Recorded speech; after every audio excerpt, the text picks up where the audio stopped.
क्या हो अगर आप एक कमरे में कैद हो जिसमें आपके अलावा सिर्फ आत्माएं हो, ना कोई इंसान, ना कोई ऐसा व्यक्ति जिसे आप जानते हो।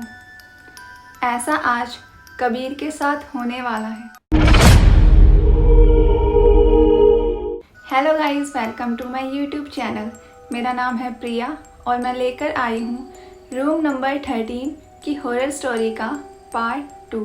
पार्ट फर्स्ट में आपने देखा था कबीर, जो कि अब रोल नंबर मास्टर के वश में हो चुका था, वो उनके इशारों पर कमरे से बाहर निकलकर सीधा चलने लगता है। ना वो अमन की सुनता है और ना रिया की। वो तो ऐसे चले जा रहा था जैसे कि उसे किसी और की आवाज़ सुनाई ही ना दे रही हो। अमन और रिया काफ़ी चिल्लाते हैं, कबीर को बुलाते हैं, लेकिन कबीर है कि उनकी सुनता ही नहीं है और बस सीधा चले जाता है। आगे कबीर के साथ क्या होने वाला है? कबीर अचानक बेहोश हो जाता है और जब उसकी आँख खुलती है तो वो देखता है कि वो एक क्लासरूम में है। ये कोई और क्लासरूम नहीं बल्कि रूम नंबर 13 था। रूम नंबर 13 जहाँ पर 13 बच्चे बेंच पर बैठे हुए थे और वहाँ पर एक मेल क्लास टीचर थे जो कि बच्चों को पढ़ा रहे थे। कबीर वहाँ पर खुद को देखता है तो हैरान हो जाता है, मैं अचानक क्लासरूम में कैसे आया?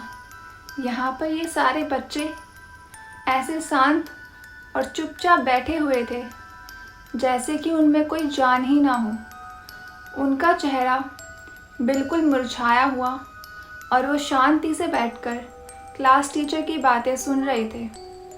क्लास टीचर की नज़र कबीर पर जाती है। कबीर भी क्लास टीचर को देखता है और पूछता है कि मैं यहाँ पर कैसे आया? आप सब लोग कौन हो? क्लास टीचर समझ चुके थे कि कबीर यहाँ पर कैसे आया। टीचर बोलते हैं कि तुम कोई नए बच्चे नहीं हो, तुम्हारी ही तरह और भी बच्चे यहाँ पर आए हुए हैं। तुम यहाँ पर कैसे आए, इसका जवाब मेरे पास है। क्लास टीचर बताते हैं कि हम यहाँ पर अपनी मर्जी से नहीं हैं, बल्कि हमें 80 साल पहले यहाँ पर जिंदा जला दिया गया था।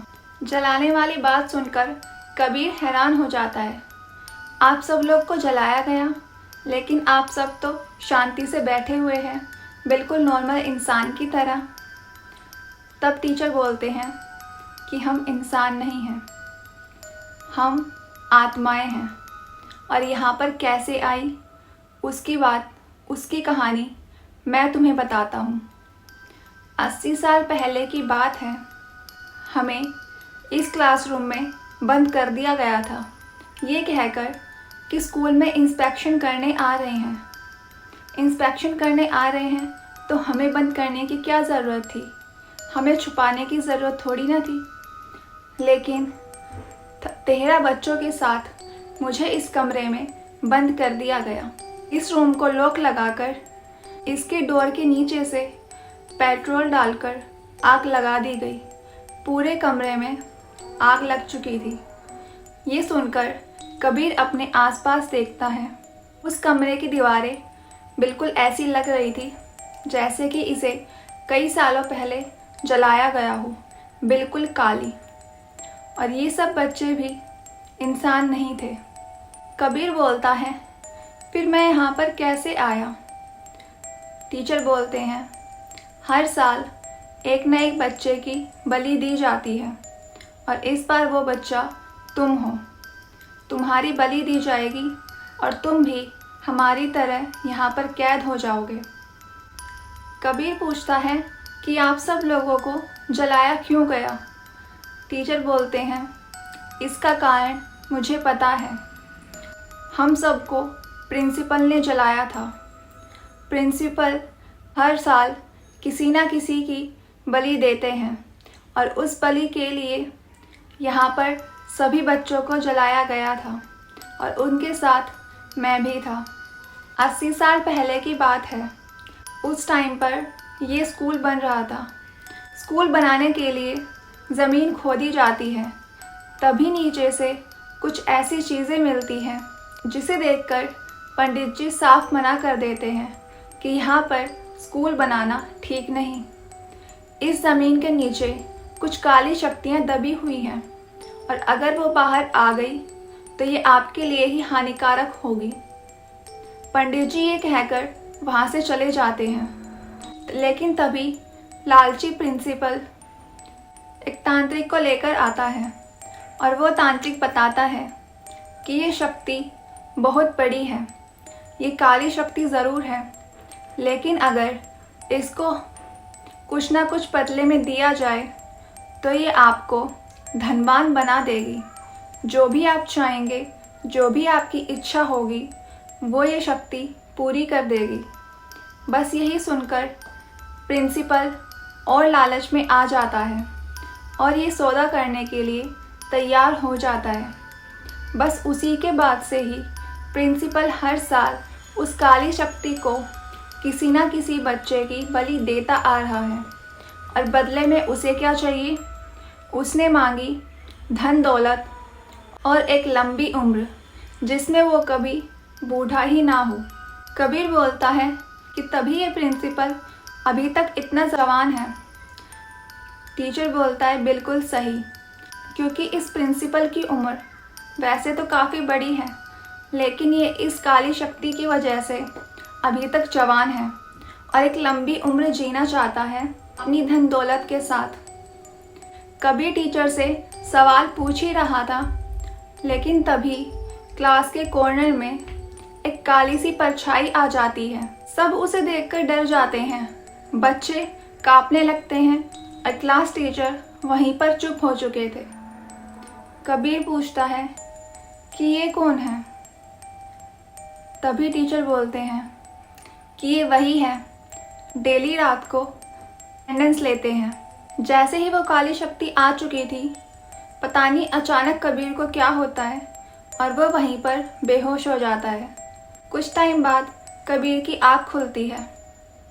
वो देखता है कि वो एक काले कमरे में है, बिल्कुल अंधेरा, वहाँ पर कोई भी नहीं था। कबीर ये सोचता है कि अभी तो मैं क्लासरूम में था, मैं यहाँ पर कैसे आया? काफ़ी कंफ्यूजन थी, क्या वो मेरा कोई सपना था या हकीकत? और अभी मैं इस अंधेरे में क्या कर रहा हूँ? वो उठता है और उठकर अपने आसपास देखने लगता है। तब उसे दिखते हैं उन बच्चों की तस्वीरें जिनकी बलि दी जा चुकी थी, और वो सब तस्वीरें दीवार पर टंगी हुई थी, जैसे कि ये निशानी हो कि ये सब बच्चों की बलि दी जा चुकी। कबीर वहाँ से बाहर निकलने का रास्ता ढूंढता है, लेकिन उसे कहीं पर कुछ नज़र नहीं आता। एक तो अंधेरा इतना था, ऊपर से हर जगह बस तस्वीरें ही टंगी हुई थी। उसे बाहर निकलने का रास्ता ही नहीं दिखाई देता। लेकिन वहाँ पर एक बड़ा सारा पत्थर था, लेकिन वो पत्थर वहाँ पर क्या कर रहा था कबीर को कुछ नहीं पता था। 5 से 10 मिनट बीत जाने के बाद टक टक करके किसी के आने की आवाज़ आती है। कबीर डर जाता है और सोचता है मुझे बेहोशी का नाटक करके देखना चाहिए कि कौन आ रहा है। कबीर बेहोश होने का नाटक करता है और फिर से लेट जाता है और सामने से आता है प्रिंसिपल। प्रिंसिपल उस बड़े से पत्थर को हटाता है तो उसके नीचे सुरंग थी। वहाँ देखते हुए प्रिंसिपल बोलता है कि मैं आज की बलि तेरे लिए ला चुका हूँ, ये बच्चा आज तेरे लिए बलि बनेगा। कबीर ये सब बातें सुन ही रहा था और तभी वहाँ पर वो काली परछाई आ जाती है, वही परछाई जो कबीर ने क्लासरूम में देखी थी, और उसके हाथ में था एक रजिस्टर। तभी कबीर के कान में आवाज़ आती है, इस परछाई के हाथ में जो रजिस्टर है वही असली जड़ है। अगर तुम इस रजिस्टर को किसी तरह नष्ट कर दोगे तो ये सारी बलि और सारा खेल ख़त्म हो जाएगा। प्रिंसिपल और उस काली शक्ति के बीच में जो समझौता हो रखा है वो टूट जाएगा और आगे किसी और की बलि भी नहीं चढ़ेगी। ये आवाज़ थी उसी क्लास टीचर की। ये सुनकर कबीर के दिमाग में एक आइडिया आता है। वो बेहोशी का नाटक जारी रखता है। फिर प्रिंसिपल आते हैं कबीर को खड़ा करने के लिए, और वो काली परछाई भी प्रिंसिपल को फॉलो करती है। जैसे ही वो पास में आते हैं, कबीर उठकर वो रजिस्टर छीनकर फाड़ देता है। जैसे ही वो रजिस्टर फटता है, सुरंग में से ज़ोर से चिल्लाने की आवाज़ आती है और साथ साथ प्रिंसिपल टेंशन में आ जाता है और बोलता है कि ए मूर्ख बालक, ये तूने क्या किया? तूने मेरे इतने साल की मेहनत पर पानी फेर दिया। मैं तुझे नहीं छोड़ूंगा। लेकिन उससे पहले वो काली शक्ति प्रिंसिपल को नहीं छोड़ने वाली थी। जो काली शक्ति की परछाई प्रिंसिपल के साथ खड़ी थी, वो प्रिंसिपल का गला दबाने लगती है। प्रिंसिपल को जान से मारने की कोशिश करती है। जैसे ही वो रजिस्टर फट चुका था, वहाँ पर हल्की रोशनी आने लगती है और कबीर को एक दरवाज़ा नज़र आने लगता है। कबीर भागकर उस दरवाजे के पास जाता है और उसे खोलकर वहाँ से बाहर निकल जाता है। बाहर निकलकर वो देखता है तो वो कहीं और नहीं बल्कि स्कूल के अंडरग्राउंड में था। किसी तरह कबीर ने अपनी जान बचा ली थी। प्रिंसिपल के साथ अब आगे क्या हुआ होगा, वो उसके कर्मों पर डिपेंड है। जैसा उसने इतने बच्चों के साथ किया, वो बिल्कुल भी ठीक नहीं था। अगर इस तरह सालों पुराना उस काली शक्ति और प्रिंसिपल का समझौता टूट जाता है और ये बलि का खेल यहीं पर ख़त्म हो जाता है। तो ये थी आज की स्टोरी। आई होप आपको पसंद आई होगी। अगर आपको आज की स्टोरी पसंद आई है तो लाइक करके ज़रूर जाना और कमेंट ज़रूर करना। और अगर आप इस चैनल पर न्यू हो तो सब्सक्राइब ज़रूर करना। Thanks for watching.